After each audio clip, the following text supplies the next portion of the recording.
बिस्मिल्लाहिर्रहमानिर्रहीम। नाज़रीन, ग़ालिबन 2011 या 12 की बात है। जामिया इस्लामिया मिनहाजुल कुरान हमारी दरसगाह में हदीस का पीरियड हो रहा है। उस्ताज़ गिरामी मुफ्ती अता फ़हीम रहमतुल्लाह ताला अलैह सैयदी शेखुल इस्लाम की तालीफ़ करदा हदीस की किताब अल मिनहाजुस सवी के पहले बाब की पहली फ़सल की आखिरी हदीस हमें पढ़ा रहे हैं।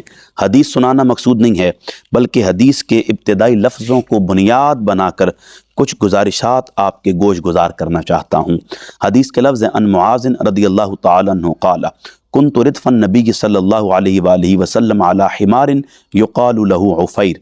हज़रत मुआज़ रिवायत करते हैं कि मैं नबी रहमत के पीछे उफ़ैर नामी दराज गोश्त पर सवार था। लफ्ज़ हिमार का तर्जुमा करते हुए उस्ताज़ गिरामी दराज गोश्त का लफ्ज़ इस्तेमाल करते हैं। इस किताब में भी हिमार का तर्जुमा दराज गोश्त के लफ्ज़ से किया गया।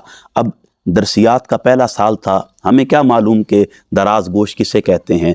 तो बाज़ तलबा ने सवाल किया, उस्ताज़ गिरामी ज़रा वज़ाहत तो फ़रमाएँ, दराज गोश्त से मुराद क्या है।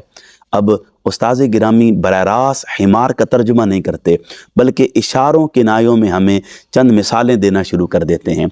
आप फरमाते हैं, बेटा वही जिसके 4 पाँव होते हैं, जो सवारी के लिए इस्तेमाल किया जाता है, जिसके लंबे लंबे कान होते हैं। जो ही उस्ताद साहब ये इशारों किनायों में गुफ्तगू शुरू करते हैं तो कुछ तलबा बेसाख्ता कह उठते हैं, उस्ताद साहब वही जिसे गधा कहते हैं।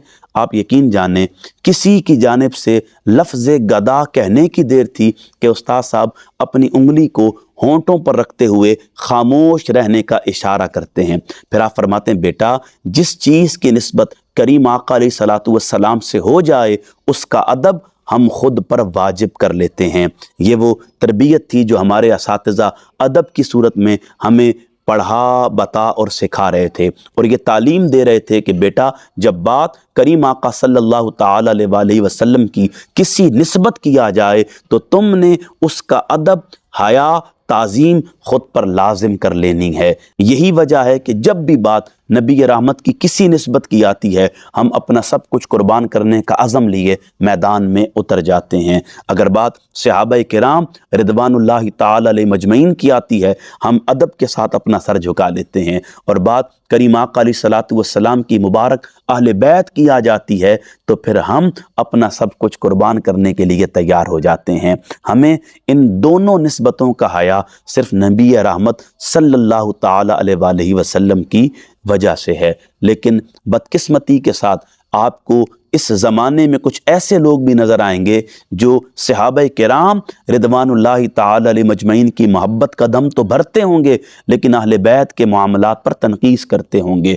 और कुछ ऐसे लोग भी आपको नज़र आएंगे जो अहले बैत की मवद्दत की बात तो करते होंगे, लेकिन ज़बान तान दराज सहाबाए किराम रिदवानुल्लाहि ताला अलैहिम अजमईन के बारे में करते होंगे। इसलिए याद रखिएगा, ईमान का मरकज़ वो करीम आका अलैहिस्सलातु वस्सलाम की ज़ात है, और अगर कोई चाहता है कि वो ईमान अपने कामिल पैकर के साथ आपको मुयस्सर आ जाए तो उसके लिए ज़रूरी है कि फिर हुजूर की हर निस्बत का अदब, हया, एहतराम हम खुद पर लाजिम कर लें।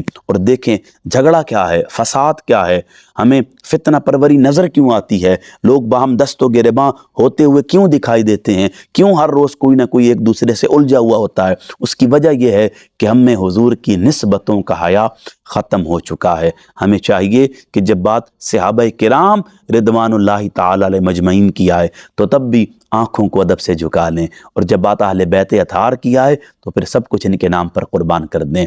अगर इनमें कोई करीम आका की निस्बत से तहारत का शर्फ और एजाज़ इस अंदाज में पा रहा है कि रब कुरान मजीद फ़ुरक़ान हमीद में इन्नमा युरीदुल्लाहु लियुज़हिबा अन्कुम रिज्सा अहलल बैत कहकर उन्हें ये शर्फ अता कर रहा है, तो फिर हुजूर ही की निस्बत से कोई ये शर्फ भी पा रहा है कि रब उनसे राज़ी हो रहा है, वो रब से राज़ी हो रहे हैं। अगर करीम आका की निस्बत से किसी को पंज तन होने का शर्फ और एजाज़ मुयस्सर आ रहा है, हुजूर की कमली में जगह मिल रही है, तो फिर किसी को हुजूर की निस्बत से मय्यत मुस्तफ़वी का फैज़ान कुरानी आयात की सूरत में भी मुयस्सर आ रहा है। लिहाजा हमें समझने की ज़रूरत है कि हम क्यों اپنے اعمال کو نہیں دیکھتے، افعال کو نہیں دیکھتے، عادات کو نہیں دیکھتے، مزاج کو نہیں دیکھتے، اپنی تربیت کو نہیں دیکھتے؟ ہم کیوں اپنے کردار کو نہیں دیکھتے؟ ہم کیوں ان کے اوپر انگلیاں اٹھاتے ہیں کہ جن کی تربیت کریم آقا نے فرمائی ہے، جن کی پرورش کریم آقا نے فرمائی ہے؟ اس لیے اگر کوئی حضور کی پرورش میں پلا ہے تو پھر کسی کی تربیت بھی حضور نے فرمائی ہے۔ اس لیے اگر آپ نسبتوں کا حیا کریں گے اور میرے استاذ گرامی مفتی عطا فہیم رحمۃ اللہ تعالی علیہ کے اس قول پر عمل کریں گے تو یقین جانیں یہ دنیا بھی سنور جائے گی، دل کو اطمینان اور سکون بھی میسر آ جائے گا، اور جس کو دل کا اطمینان اور سکون میسر آ جائے گا اسے آخرت میں بھی اللہ رب العزت کی رضا اور کریم آقا علیہ الصلوۃ والسلام کی شفاعت کا فیضان میسر آ جائے گا۔ لہٰذا نبی رحمت کی ہر نسبت کا حیا خود کے لیے واجب کر لیں۔